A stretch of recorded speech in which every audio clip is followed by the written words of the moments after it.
એ આપને શું તકલીફ હતી? મને 12 વર્ષથી ડાયાબિટીસની બહુ તકલીફ હતી, જેના કારણે ખૂબ સ્ટ્રેસમાં રહેતો હતો. માથું, હાથ પગ દુખાવો અને આખું શરીર દુખતું હતું, જેના કારણે મારું આધ્યાત્મિકમાં મન નહોતું લાગતું. ચક્કર વારંવાર આવતા હતા, એટલા માટે હું ક્યાંય બહાર જઈ નહોતો શકતો. મારી ડે ટુ ડે લાઈફ હતી ને વેરવી ખર્ચ જેવી હતી. એના માટે ઇન્સ્યુલિનના ઇન્જેક્શન લેતા હતા? હાજી, હું 10 વર્ષથી ઇન્સ્યોરન્સ લેવાનું ચાલુ કરી દીધું હતું મેં. સવારના 30 પોઈન્ટ અને સાંજે 30 પોઈન્ટ હું ઇન્સ્યોરન્સ પણ લેતો હતો. તો એનાથી ડાયાબિટીસ કંટ્રોલમાં રહેતો હતો? નહીં, એનાથી સાહેબ કોઈ ફરક નહોતો પડતો. ડાયાબિટીસ દિવસે દિવસે વધતું જતું હતું. એના કારણે ડૉક્ટરના રિકમેન્ડ કરવા પ્રમાણે 30, 35 પોઈન્ટ, 40 પોઈન્ટ એવા ઇન્સ્યોરન્સ વધારતો જતો હતો. બરાબર.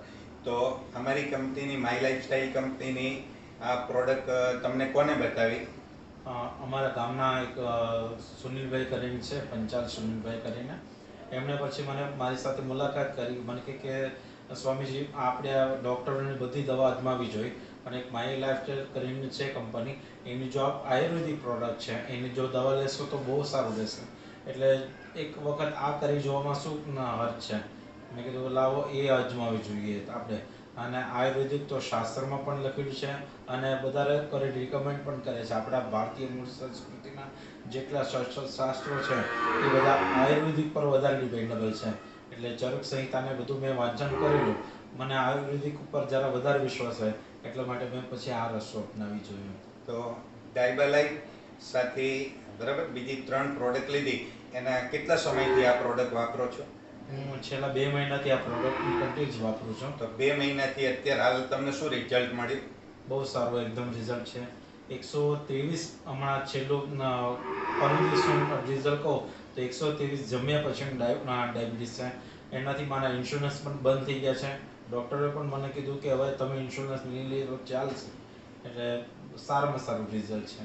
અચ્છા, તો બહુ સરસ રિઝલ્ટ મળ્યું. એનાથી તમે ખુશ છો? બહુ સારું.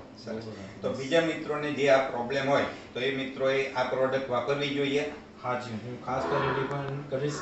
અને દરેક ભારતીયોને કે જે લોકો આયુર્વેદિક શાસ્ત્રને માનતા પૂછતા હતા અને એ લોકોનું જે માનતા હતા એ પ્રમાણે હું એ લોકોને રિકમેન્ડ કરવા માંગીશ કે આપણા ભારતીય સંસ્કૃતિના આધાર પ્રમાણે જે આયુર્વેદિક પ્રોડક્ટ છે એના તરફ જ વધારે શ્રદ્ધા રાખે. અને આયુર્વેદિકથી નુકસાન તો નથી જ થતા.